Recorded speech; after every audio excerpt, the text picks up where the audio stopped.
the point is the Reynolds High School has 3,000 kids in it, and that's not generally a good learning environment. So we went into this site panel with Reynolds looking at a possible bond of $165 million. And in their communities, they have 5 communities, municipalities in which they work, that was just over the top. So our site panel was able to help them restructure and relook in fresh ways at their plans and get it down to about $100 million, which is doable. So we expect Reynolds to be successful in the bond marketplace this November, and we see them really going forward and getting some real progress there. A very significant element came to light as we were working with Reynolds. In the past, we had focused really virtually exclusively on the facilities. We brought bankers to the table like Bruce Murray, who's not only did Chicago's real estate for their public schools a few years back, but has been a real estate banker for quite a while. We brought developers, we brought sustainability specialists. So we generally pretty much stuck to the facilities. This time, we also brought in from New Visions in New York City, Adam Rubin, where they were doing a lot with education reform and facilities, and how education reform needed the facilities to be and how the facilities needed to respond to education reform. And in the process of working through this site panel with our very different team, we were able to sort through how they could reuse the existing high school and support those 3,000 kids in a way that was really going to be effective for their learning and help get their student retention rates up and their dropout numbers down. So what we're going to do with you today is explore some of those ed reform issues and how they drive facilities and ways that you can use and reuse space so that you get more space out of it. And what are some of those design and construction elements that really need to be there to make sure that the facilities work for education in a way that produces results? The reality is we need to be having better results here in Oregon. Our student retention numbers are not okay. I do want to say one thing before I turn it over to Adam. Is sometimes people look at us a little funny when we say, we brought this guy from New York City to look at a project at Reynolds. And first of all, the demographics are very, very similar. The dropout rates are in cases worse in New York City. And you'll have the opportunity to sort of poke at Adam and ask some questions about, really how close are these. The point is they absolutely did move their numbers, and if anything, they had worse situations or numbers to deal with than we do. So comparing and the buildings, there's just far more similarities than you would expect to find, is what I'm trying to say. So with that rather windy introduction, I'm going to turn it over to Adam. And I know he's going to ask you to all introduce yourselves, so please be prepared to be able to get your name and career for that. Good afternoon. Good afternoon. Good afternoon. This is All a right. workshop, we're all talking. So, let's see, where to begin?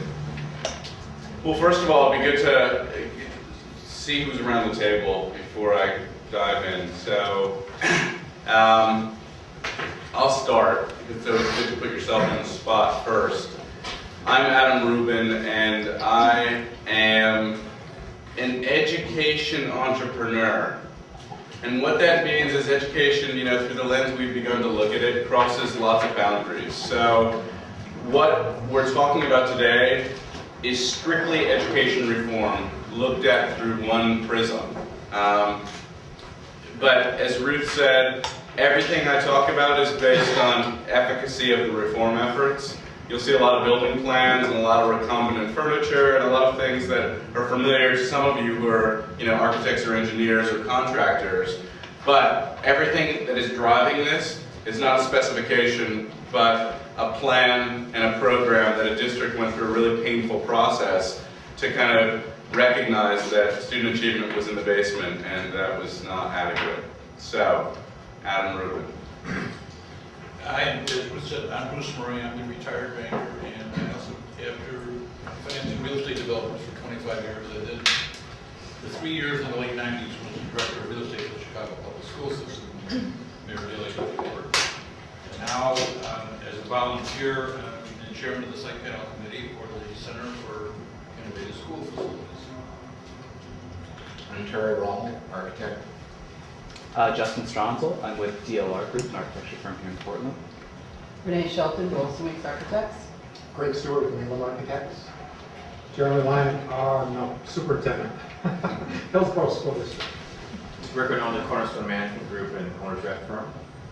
John Brand, Director of Development for the Public Schools. Jeff Condon, attorney, Norton Ash, represent the public schools and other school districts. Muller Wilkinson from Metro. Sarah Singer from the Portland Public Schools in the Office of High Schools. I'm Deborah Stein with the Portland Bureau of Planning, and I'm doing neighborhood planning work with an emphasis on schools and the relationship between schools and community vitality. John Sargent with the Sargent Design Works Architects. I'm Dick Spees, architect, director of design for McKinsey. Claire Ackerman. I'm Rich Recker. I'm development staff at the Roosevelt campus, home of the mighty Rough Riders and 3 small schools. Well, wonderful. I'm excited to be here. It's good to meet you all. I want to start with a story that I've told a lot recently because it's helpful to contextualize what we're going to be talking about. I was driving over here today, and my little girl was in the back seat. And we were driving, and we were stuck on the 405, and the traffic was ridiculous. And I just couldn't stand it, because I said, I gotta get where I'm going, and this is just frustrating. I'm really frustrated by all this traffic. And I finally couldn't take it anymore, and I balled up my hands, and I began to yell, "Oh, I hate traffic!" And Dahlia, 3.5 years old in the back seat, says, "But Daddy, we're traffic."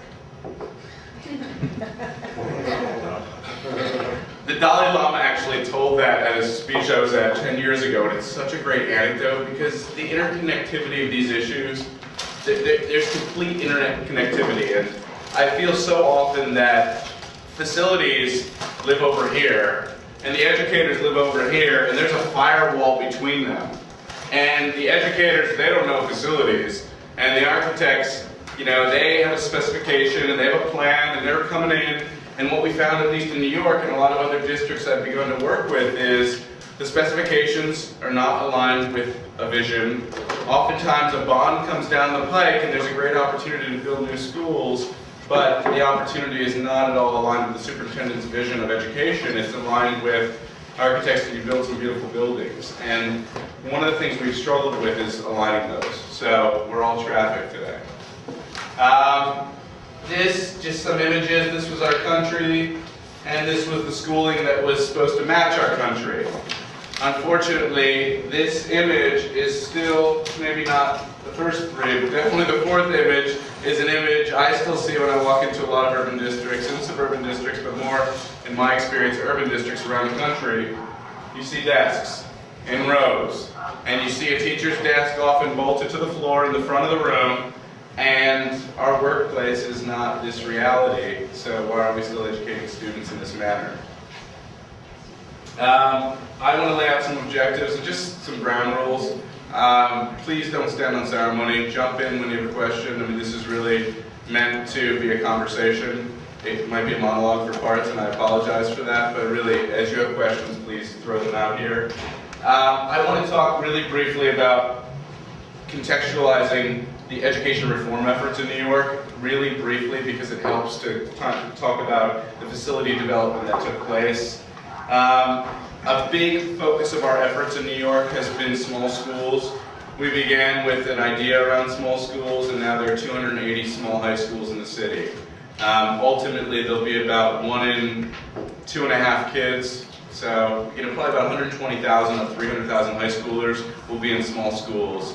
And another probably 80 to 100,000 will be in small learning communities in